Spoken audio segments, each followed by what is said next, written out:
the idea, the notion, the belief, and the embodiment that all things have consciousness, not just humans, that is the foundation of alchemy. It's animism. And this idea that everything around us is dead, and that only we have consciousness, this is a 400-year-old idea. Herbal Radio is brought to you by Mountain Rose Herbs. Mountain Rose Herbs is committed to putting people, plants, and planet before profit. They work hand in hand with farm partners to provide the highest quality organic herbs, spices, extracts, teas, essential oils, and DIY ingredients. Mountain Rose Herbs is proud to be independently owned and operated here in Eugene, Oregon. Please visit mountainroseherbs.com for all your wellness needs. And now, on with the show. This week's episode features Mo Judith, founder of Voura, an earth-centered spagyrics company. Voura aims to contribute to a greater shift where healing is not just personal but planetary. This is part 1 of a 2-part series, so make sure to tune in next week for part 2. And when did herbalism sort of take hold? You know, when was that that point? Yeah, well, I think like so many herbalists, it started in childhood for me. Yeah.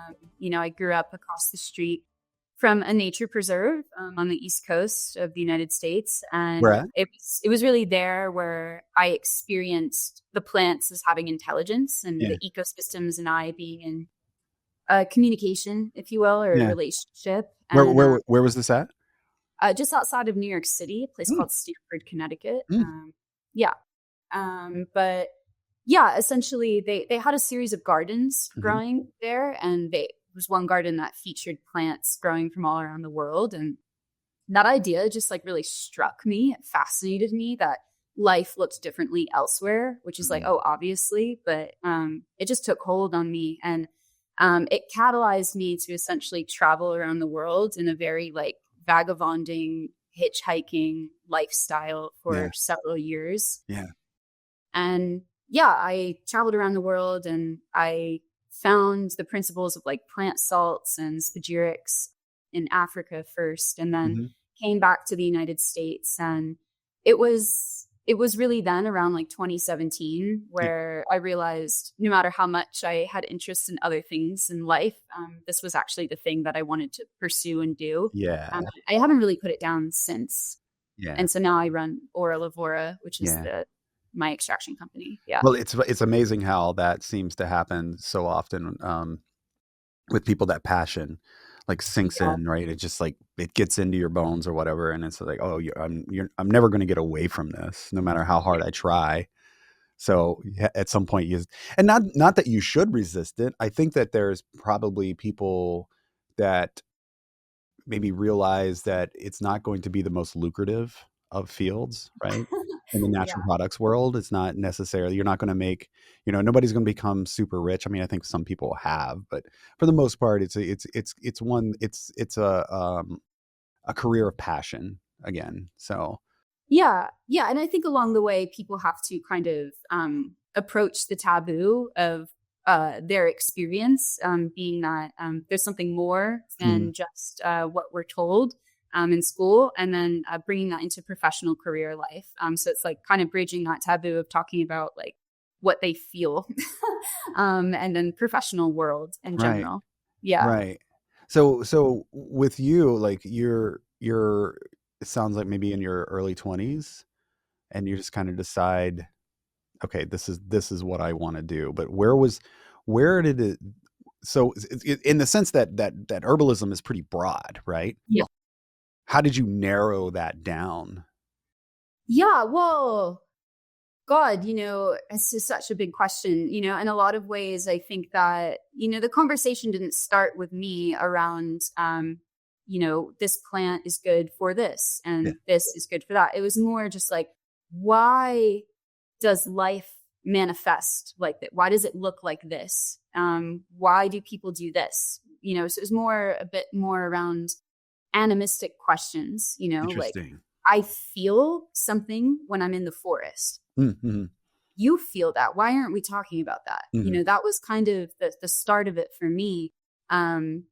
And then that just, it kind of branched into herbalism in general, but it really started with questions of animism and understanding. Animism is essentially defined as seeing the world around you as ensouled or alive.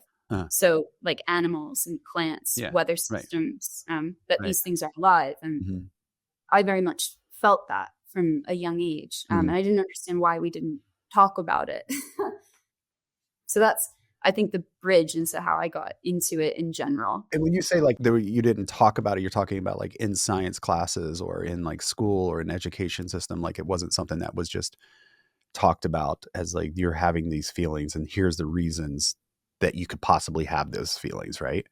Yeah, well, it's certainly taboo, I think that for individuals who study, climate science, let me put it like this. I think Albert Einstein said it really well. He basically has a quote where he said, anyone that becomes serious in the pursuit of science starts to understand that there is a spirit manifest in the laws of nature. Something to regard, but so if you really look in and inquire to what life is, what science is, you kind of start to understand that, okay, humans' consciousness is not the only consciousness. And then that kind of led me to then alchemy, like actual alchemy, looking into really just the history of science, the history of chemistry, the history of toxicology, pharmacology. All of that is alchemy, essentially, which is really just... Oh, but I'm sorry I interrupted, but I want to go back to you saying that it was taboo. I want to talk a little bit about that. I want to like, why do you think that it's taboo? And can you explain a little further in what is taboo about that type of thinking? Yeah, definitely. I mean, I think that animism, seeing the world as ensouled, that really built the foundations of cultures, pretty much every culture that existed historically at one point in the world. And then there was a suppression of animism that came about very diligently for thousands of years. And, this came about in cultural genocide, for example. So colonial powers at the time would essentially look at animistic cultures and deem them as demonic or savage, was a word given to them, needed to be civilized. And then living separate from nature, right? So that was a construct of colonialism to, if you live with land, that's primitive. Was that understanding. And then legal marginalization would come about. And so that, and I find that comical, but I'll circle back to why I find that comical. But legal marginalization came about where essentially it became illegal to believe and practice animistic traditions. And if you couldn't stop on your own, well, there's colonial schools for that. There's colonial conversion schools for that, which is it's a really sad part of United States history. But I find it comical that it was made illegal because now we understand in cognitive development theory that all children between the ages of 2 and 7 years old, they enter an animistic phase of life where they see the world around them as alive, whether that's their teddy bear or the dolls that they play with, or flowers spoke to them, or the river said something. And there's very few things that span country and culture in that way. But what that tells me is that we're predisposed to seeing the world as alive. And we really diligently suppressed that for thousands of years. It's the age of information. You can really trace where and how and why. But I would say those three main points are why. And now I think that's why it's taboo today, because it was so diligently suppressed and punished for long periods of time, and not that long ago either. Right. And do you think that that's just, so you're talking about that continuation of that suppression, and that people really still think that it's silly, right? That to actually think that way is just silly notion, that we can't actually have that connection to the plants, or the plants aren't talking to us, or the land isn't actually speaking to us, right? Yeah, I think it's a really common illusion to experience that everything that you know right now is everything, or that like humans, everything that we know, even, we're learning more and more every day. We don't understand magnetism, and we just started mapping like fungi networks that are in symbiotic relationship with the plants in the early 90s, So really, we're learning all the same. Exactly. And I mentioned this in a podcast before, but I was talking. I recently learned that that the gut biome is actually speaks with your brain. It has a direct communication with your brain. Yeah. So it's like this outside, it's, I think it's something like 80% of the DNA that is in your body is not yours, Yeah, exactly. You are at least a 1-to-1 bacteria to human DNA. Yes. You are just as much something else as you are yourself. Right. And this is, and how much it actually communicates with.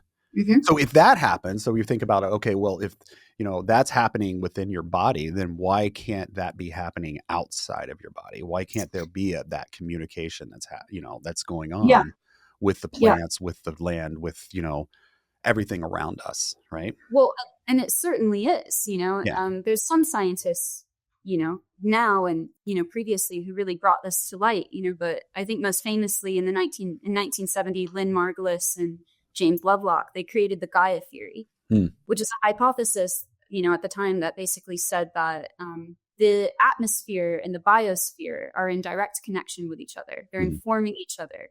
So they're not like life is not adapting to a dead static environment. It's creating its environment. And they were completely ridiculed for these understandings or these hypotheses. But now we understand very clearly that that is what's going on between the carbon cycle, the phosphorus cycle, the nitrogen cycle. And it's taught in many schools today. It's just rebranded as Earth system science because Earth is a system, so they kind of just took out this understanding of a super organism out of it, or that Earth could be conscious, essentially. Huh. That's so interesting. Yeah. That's so amazing. Yeah. And this is where the questions of alchemy came into play. It didn't come from, okay, well, it came from an inquisitive, curious nature, of if someone is sleeping, what is that change of consciousness? If they die, what goes missing? It was this inquisitive questions that then gave rise to the questions of alchemy, which is, essentially the history of science. It is. And then spagyrics, essentially. But that's also a taboo, right? I mean, alchemy in itself, like people think of that as that's pretty woo. Right? Yeah. I think most people don't understand it, to be completely honest with you. Well, that's a statement right there, right? Most people just don't understand. I think you can, it's like but yes, you're right. Yeah. I mean, I think in general, if you were to just sum it up, alchemy is just a biodynamic system that recognizes the soul and intelligence within the chemical reaction. And science doesn't necessarily like that. You can't measure it. Of course you can't measure it. Can't measure consciousness. Of course you can, at least in the ways that we're trying to do now. Well, we haven't figured out how to measure it yet, right? Yeah, certainly. Yeah. I think that's the case. I think that there's, I always think, to say that we can't do something is not the right approach. It's just that we haven't figured it out yet. Right. And that's what I'm trying to say is that at some point we might get to that where, that point where we can actually measure this sort of thing. Yeah. Anything is possible at the end of the day. And I really do believe that. I just think that things would have to adjust in the way that we approach the scientific theory. Do you see that adjusting though? Do you see that there is a movement towards that adjustment? Yes, definitely. Yeah. I think more and more people feel things very deeply, and those feelings move them into specific patterns and to do specific things in life. And you can't do science without intuition or imagination. You just simply cannot. Oh, right. I often say that scientists are artists. They're just right there with any creative type, right? Yeah. You have to be creative to be a scientist. You have to think outside that box. You have to see things completely different and have an understanding that they can be different than what you're actually seeing, right? Yeah, certainly. I think some scientists are absolutely taking hold of that. I would just say if anyone is a bit of a skeptic to alchemy itself, understand that alchemists were the first to essentially create a culture of trial and error and refinement, and gave us distillation Sure. and fermentation and experimentation. Sure. They were among the first to do so. But skepticism is okay, correct? Right? I mean, having some skepticism about it, and trying to, because I see myself as a skeptic in so many ways, because unless I can be shown that this is true, then there's always going to be an alternative truth. And I know that that's weird to say because there's no such thing as an alternative truth, but keeping my mind open that there could be something else that is, that is true. There could be more than one truth to what we're actually seeing or looking at as well. Yeah, absolutely. Yeah. I mean, I guess my question to you is, how do you define alchemy? What do you see it as? Oh, that's a really good question. For me, and honestly, I haven't studied it. So this is like one of those, when people talk about alchemy, when they talk about it, especially on the podcast and that sort of thing, it's always trying to find the spiritualness to nature, talking about it in that sense. The science behind spiritualism. I don't see where that works yet. Yeah. Well, let me try to say it like this. I think an herbalist might say, I'm working with the spirit of a plant. Mm-hmm. I think a scientist might say, when you touch a plant, the potassium ions within the plant essentially create a small electron exchange within calcium ions of your skin. Yeah. I think it's the same thing, right. Right. And that's the way to break it down for me. I'm like, okay, actually, where is the science behind it? I think that there's also this, and I'm becoming more aware of this. My wife is an anthropologist, and she studies human behavior, and she also studied human evolution and that sort of thing. So she works in that field. And she talks about like the loss of language when it comes to plants and when it comes to the land, that there could literally be this, we had a language with them before. We evolved with these plants. We, were able to understand how they were going to help us. And we may, as we've moved into more of this modern way of living, have lost that language. And I think that makes a lot of sense to me. I'm like, okay, yeah, there could be this understanding between the plant. I mean, there is something about you walk into the forest and a plant speaks to you. Mm-hmm. I've had that personally happen to me many, many times. And I'm like, okay, what is that? Why am I drawn to this one particular plant? What's going on? And what in the evolutionary sense, like, how did that work for us? Like, was that the way that we were able to experiment with plants? Is that the way that we were able to kind of have an understanding of what would help us, what would benefit us versus what would kill us, right? Mm-hmm. That's kind of, so I think that there is a loss of language that maybe we're starting to at least get back in a way. Yeah. It's all relationship, right. There's many ways to approach relationship and consciousness. But really, I think the defining thing with real alchemy, which you have to understand, everyone's an alchemist today, your hairdresser, your coffee shop, everyone's an alchemist and wants to be. But wait, explain that further. Just like, I think people use that term without actually understanding. Oh, I see. Yes. Okay. Yeah. Right. Everyone's an alchemist. And in that way, we've kind of lost the power of that word.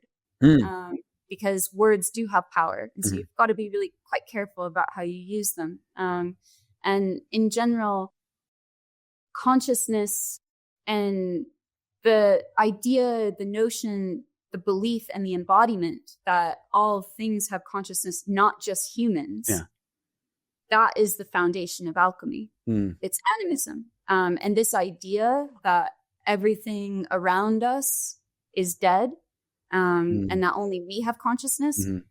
This is a 400-year-old idea. Yeah.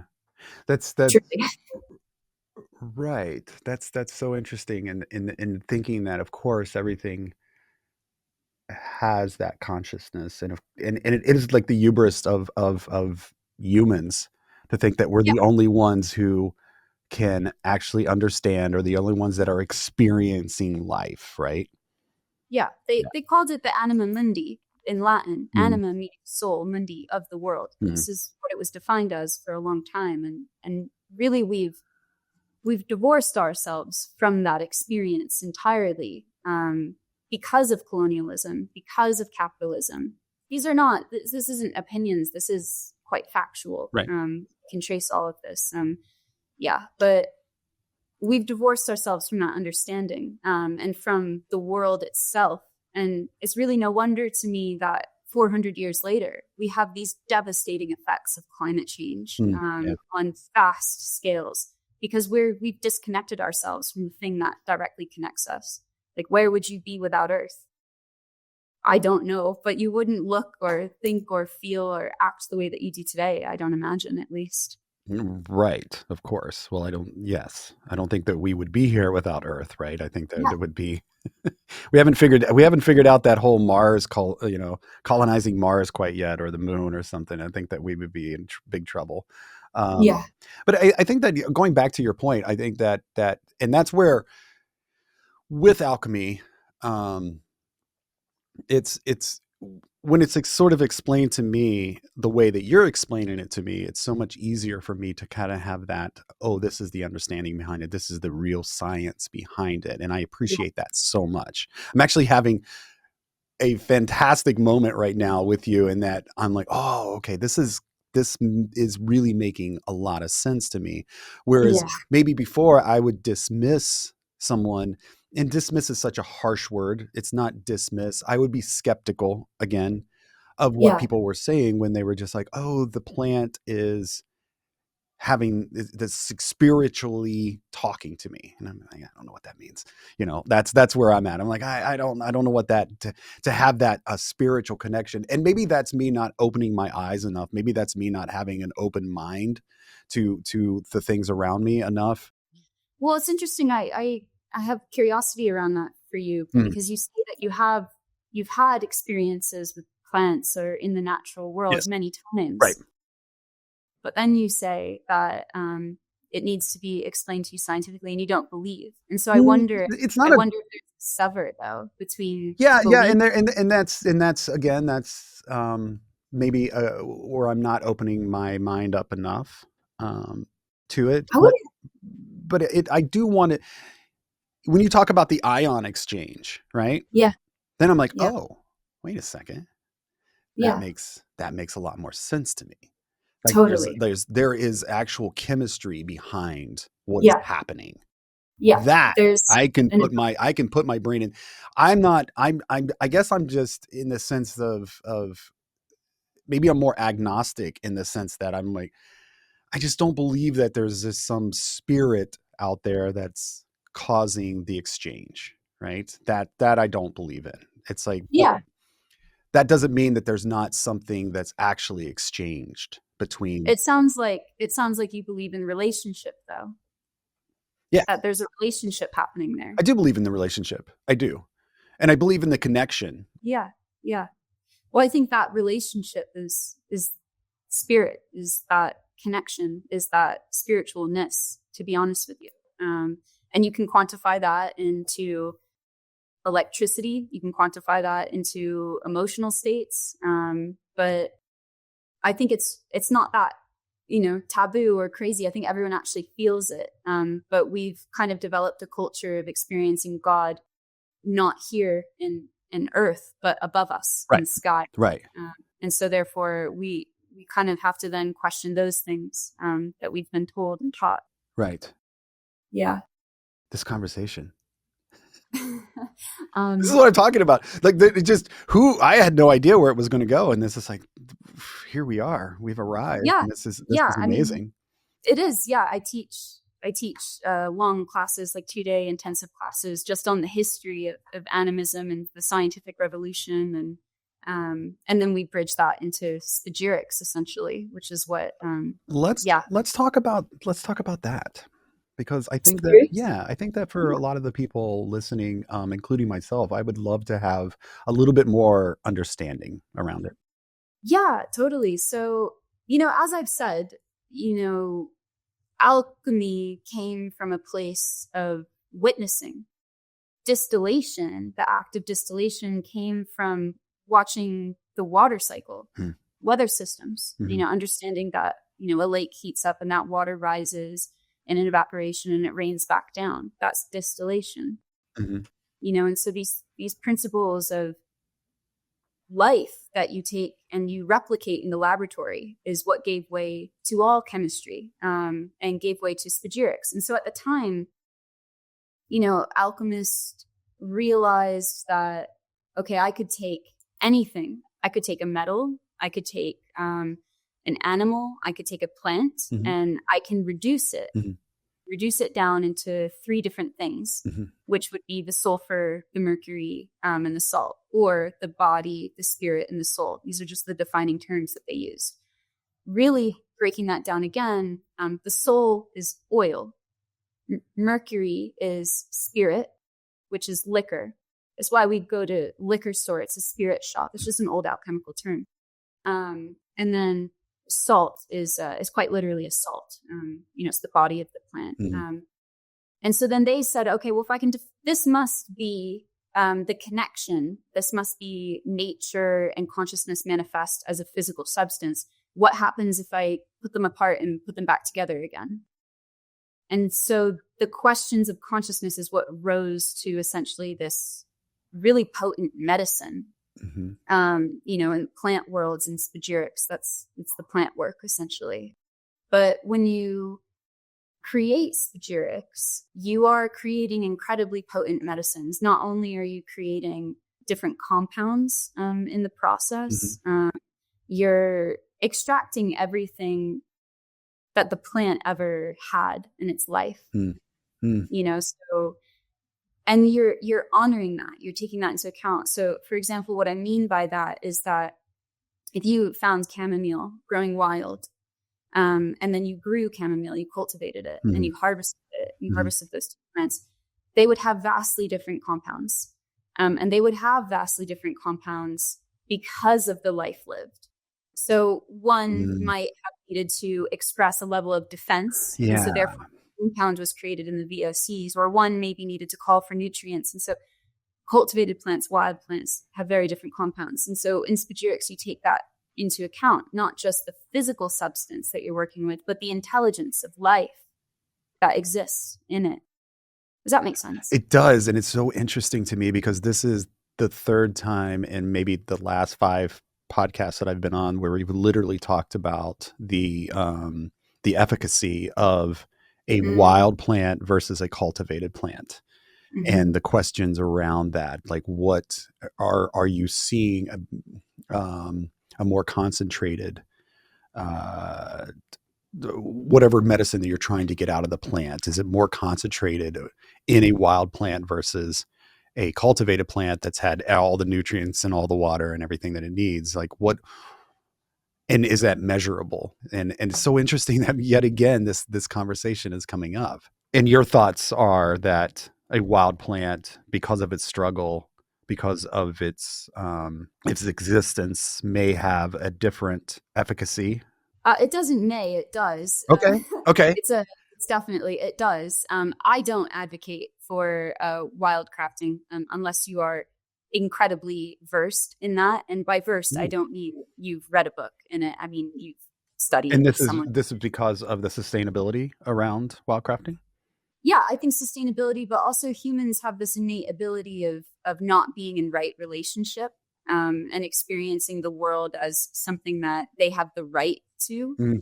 So going out and wild crafting, for example, that they have the right to gather that plant. But to just explain it back into these terms of animism, if you're seeing the world as conscious, as ensouled around you, and you let's say go to this ginseng and would like to harvest it. If you see it as ensouled, you've probably got to ask for permission. You've probably got to be in relationship in some way. I wouldn't come to you and harvest your hair without asking, would I? And so I think that at the end of the day, I don't advocate for wild crafting because humans constantly deforest and are not in right relationship. Not that humans can't get there. I think humans definitely can. I just believe it's a case by case basis. Okay, all right. So tell me about this asking for permission. I've heard this before. I've had people tell me that, that I remember having a conversation with someone who brought back, I don't remember what it was, St. John's wort or something. And they said that they went up and they found this St. John's wort, and they sat down, they asked permission to harvest the St. John's wort, and they were given permission, right? And my thought was, where were you? Like, how are you given permission? How do you know that? How do you like? So I want to talk a little bit about that, like, because it does sound like that's something that do you do that? Are you? I don't really wildcraft so much. So you're not going to wildcraft it at all. I don't advocate for it because at the end of the day, I think we do that so much. Yeah. And I don't need to do that. Right. As somebody who can buy farm direct and support amazing farms who are in right relationship in that way. But I think that it's not so easily defined, is it? It's a case by case. It's sure. People's experiences. It's their relationship. It's their personal relationship. The same way that you have this personal relationship when you go out into the woods and you experience ginseng. Mm-hmm. I could never explain your relationship of ginseng to anyone. Right. And in some ways, maybe you could, but it might be quite difficult to, because the thing is I think it's a friend. It's a feeling. Yeah. I think it feels like a friend to me. Yeah. It feels like something that holds memory. Yeah. That's how it feels to me. Yeah. And so when it goes into relationship, and asking for permission, I think that that's really where to start. It's, if you want to harvest hawthorn, I think the question is first, do you know hawthorn? Mm-hmm. Have you just gone to the woods and sat with a plant and not taken it? Mm-hmm. And I think that is, I think that's what I call for more than anything when it comes to wildcrafting. Are you in right relationship? Are you experiencing your ecosystem? Right. Right. But you're never doing the plant a favor by harvesting it, right? No, I mean, not necessarily. Right. I mean, and that's the other thing with relationship. You harvest arnica flowers, and those arnica flowers don't really come back at a strong rate. There's some things that I just don't believe should be wild harvested. And I certainly don't believe that anyone should be working with endangered plants, threatened plants. I don't think that is right relationship at all. Right. Although I think there are some studies coming out, like on OSHA, that's showing that if it's harvested correctly, it actually benefits the plant. Yeah, I haven't read the study, but I could see that. I am in the Southwest, and so a lot of people do harvest OSHA around here, and I have heard something. I think the same with Oregon grape as well. They were talking about. Again, this was secondhand, and someone telling me that there's studies. So it's not studies that I actually looked at myself. So anecdotal in that sense, but yeah, I understand. I think that's really interesting. And when it comes to wild harvesting, boy, that's a topic right there. That could be a whole show. It'd be fun to have some people on who are wild harvesters, or and people that maybe are not, or don't advocate for wild, and have a conversation around that, and like maybe try to come to some middle ground of like how that exists. Because I think that there are people out there who wild harvest with all the right intention and all the right ways of doing it. So it's not, or it's as the impact is far less than someone who just goes and clears it all out, right? But it would be interesting to have that conversation, because I think that the other side of this is conventional farming is also not doing the planet any kind of favors, right? So monocropping nettle, right, and is not actually doing nettle any kind of favor, or the planet any kind of favor. No, not at all. So where do we land with this? Because we want our medicine. We want to be able to, because again, we evolved with these plants, and these plants help us, right? So we want to be able to take our medicine. Yeah. Yes. I think that the phrase you just used really sums it up. We want. We want. Yeah. We're in this constant experience of we want, we deserve. Yes. create. Yeah. And that's what we do. But really, that's not right relationship. And I think that in a lot of ways, you have to go back to the drawing board or see other people doing things in other ways and ask questions, be inquisitive, and then find relationship. You know, biodynamic farming, permaculture, there are many, many ways to partake in working with the earth, not against it in order to get what you need. It just doesn't look the same. You know, it doesn't look the same in the sense that we receive as much as we want. Yeah. But that's the problem, right? Economy doesn't follow ecology. It would be beautiful if it did. It'd be beautiful. And I think that that's what we need to inquire on. If you want to have that relationship and if you want to cultivate in a good way, your economy needs to follow ecology. So in that sort of that vein, I mean, do you need to ask yourself of what the plant that you're consuming or the medicine that you're taking, do you actually need it? So I think about energy, right? I think about we love caffeine. Yeah. Right. We love the alkaloids. We love caffeine. Right. Yeah.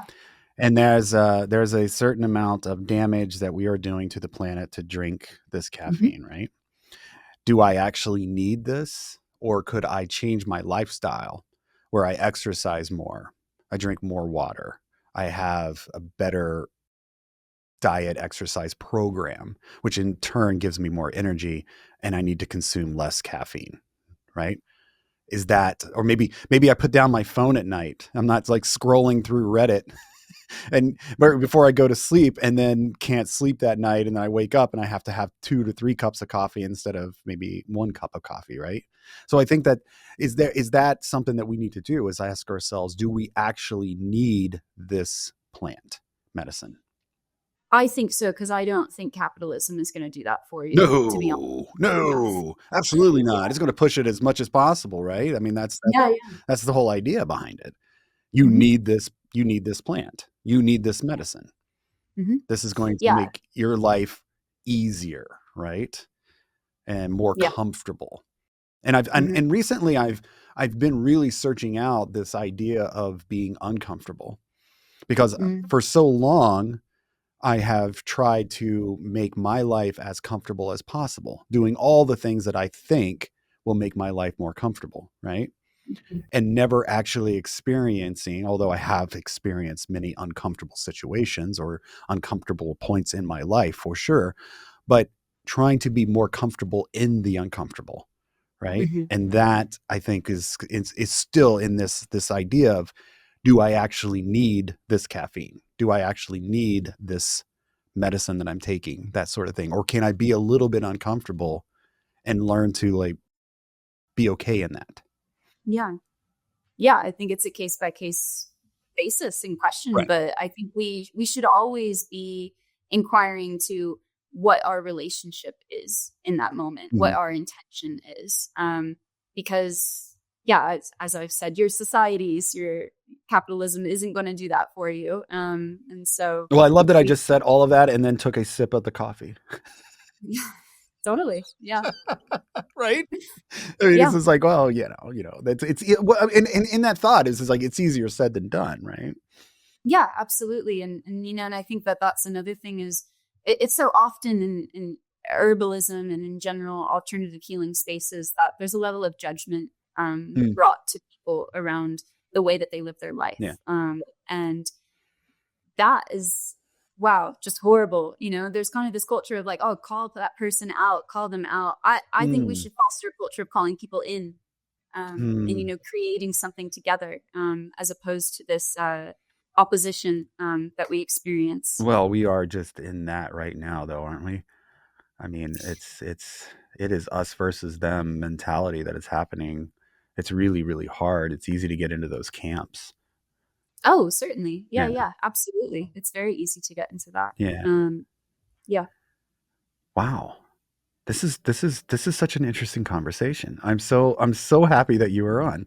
This is Yeah. Alchemy is a big conversation. Yeah, alchemy is not just spagyrics. That seems to be a quite misconception among people. Right. But It is. Yeah. It's a big conversation at the end of the day. So let me ask you this. Let's just say if you were to give people the questions that they need to ask in order to know that they are making the right choices when it comes to plant medicine, when it comes to the consumption of plants, when it comes to, like, because we know that no matter, everything that we purchase changes the world, right? We know that. No matter how big or small it is, it's going to change the world in some sort of way, right? So what would you want people to ask themselves before they make a purchase? My God, so many things, but I'm not that person. And again, and I really kind of think that you are a little bit of that person. I think that you're. Oh, I just mean my experience is going to be different than somebody else's, right? And I am acutely aware of that. And so, let me rephrase this then. What questions do you ask yourself? I think I ask myself. It's not so linear, and in a lot of ways it's a feeling. But I think conceptually it's, do I know this plant? Have I met this plant? Do I understand its habitat? One's habitat can tell you a lot about it in general. Is there a relationship? What was the life of this? What's my intention in this? There's so many things interwoven into that. The hands that had part in the harvesting of this. There's so many questions. I of course run a spagyric extraction company. And so I'm always trying to find farm direct, in relationships, sustainable farms to gather those plants from. I think Mountain Rose Herbs does it amazing. As such a big business as they are, they take sustainability, organic, and the payment of their farmers quite seriously. Of course. And that's incredible, and for such a big company to still be pushing that, I would say in a lot of ways that's like radical, quote unquote. Oh, it is absolutely radical. It's radical that we're independent. It's radical that we've never sold out to some conglomerate that wants only money. That's all they care about, right? It is radical that we do take that approach, that ethics, that that we need to be ethical in everything that we do. It's the only reason I work here. That's it's not the only reason. I have so much fun here, doing all these projects and getting to talk to people like you and work on them. But it's the one that makes me sleep at night, right? I know that we're doing it right, and I'm not just out there making as much money as I can and just saying the hell with everyone else and the hell with the world, right? So I really appreciate that you point that out, though, because we do work very, very hard in every decision that we make here to know that it's the best decision that we can make for the planet and the people and the plants that are on the planet. It's hard to have such a large company in a capitalist structure and still be committed to those goals. Right. Right. And realize that you're not a nonprofit. Totally. That's sometimes is like, oh wait, we're not a nonprofit. That's not, because we sort of take that approach to our business, and it's worked for us.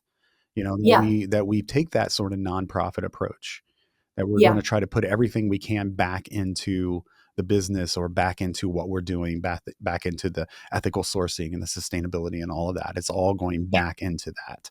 And it's so important to do that. It's a razor thin line too. That's the other thing. You could have one, we could lose our elderberry crop and be in trouble, right? You're just like, oh boy, wow. How are we going to make up that? Totally. Right. Yeah. Because we don't bank we're not trying to sell everything at an extreme cost and bank that money, right? Or try to push the product onto people who don't need it and bank all of that money. So it's so common that companies do that, and that also that like is the basis of Voura itself. Yeah. This company that I run, we donate a portion of our profits to certain reforestation and coral regeneration projects every year. A significant amount. It's pretty amazing what you're doing. Oh, thanks. Yeah. I mean, we're still a small business, but yeah, it's like I take that very seriously because that is also right relationship. What would it be like if I was up here preaching about right relationship with Earth and then I just kept the money for myself? Right. That's not a social benefiting, for-profit business, which is like what we are, right. But it's so much more than just money.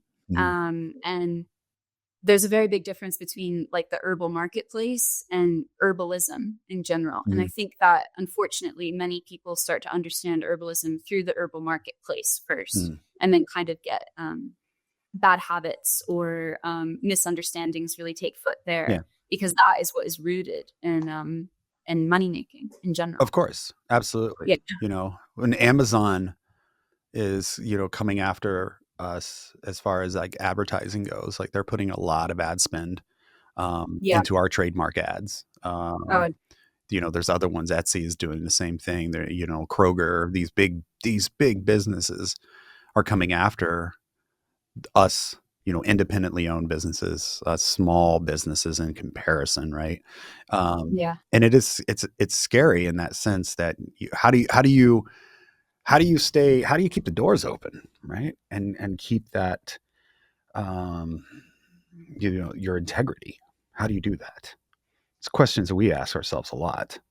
Yeah, I think everyone should be asking themselves those questions. And realistically, I think that, how many generations have said this, right? That times are changing, right? Well, Bob said it a long time ago, right? He wrote that song a long time ago. I think that was in like early 60s. So yeah, it's but at the end of the day, like people want alternatives. People want alternatives because they see this. And that's where spagyrics, at least, spagyrics very specifically have so much to give the world because they are incredibly potent medicinals. It's where pharmaceutical medicine comes from. Truly, it is. Right. And the compounds being catalyzed in the process are the same compounds being used in the pharmaceutical industry. And so there's so much to be given to the world within just that alternative. But, that's not quite enough, is it? Because then it's like, layer on the process of the plants, where they come from, the farmers who are involved in those processes, the countries that maybe you're importing this from, the essential climate change, ocean acidification, you blend all of that together. And then I think that's where you figure out, okay, how am I going to do business then? Because that's where you're taking all things into account. And really that is just alchemy, is taking all things into account. That was amazing. I love that you just wrapped that all up. That was great. Yeah. Well, hey, this was such a fun conversation. I'm so happy that you came on. I learned so much. I'd love to have you back on again because I feel like there's so much more that we could talk about.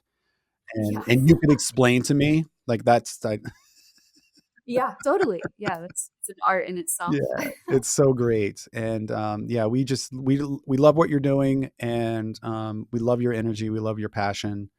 And thank you. So happy that you were on. Yeah, thank you so much. Yeah, deeply appreciative. And thank you guys for all that you do and your work of sustainability and continuing that conversation while being a very large business. Right. It's we need it. We need everyone to do it. Thank you. Okay, well, we'll chat soon. Okay, thanks, Tommy. Bye-bye. Bye.